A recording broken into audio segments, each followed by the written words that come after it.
Ummi naji an ce baba sarki kika bata wa rai shi yasa aka ce da ki a cikin fim din alaka. Wallahi ƙarya ne. A baba sarki ka ji abin da Ummi ta ce. Da ƙarya take. Ke ki shiga taitayin ki. Sai dai kai ne zaka shiga taitayi. Ke kaskantacciya ce. Wallahi ƙarya ne. Ke dakata. Kar ki kuskura ki zage ni. Ke Maryam, ke ma fa ba wani acting kika iya ba. Ni gaskiya. Okay, to gwada mana wani acting ne kika fi iyawa. Ayo. Luke, kin ga ke ma mun cire ki daga cikin fim din alaka. Dan Allah kai haƙuri. Dan Allah kai haƙuri. A ni fa ba zan yi haƙuri ba. Kin ga get out, fita mana daga location. Ayo. A superstar. Producer. A yau ki shirya zan mai da ki cikin shirin fim din alaka. Shine ka zo da kanka don ka wulakanta ni? Luke, kin ga amma nawa sarki ya baki a cikin sin uku da kika fita?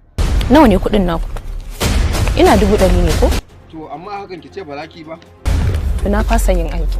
Baba sarki ta ki karban tayin da aka mata. To sai ne dan kasa. Saboda shirin zai samu ci gaba ne. Kai kuma da ba zan yi ba. Nayi zamani da dozin irinki.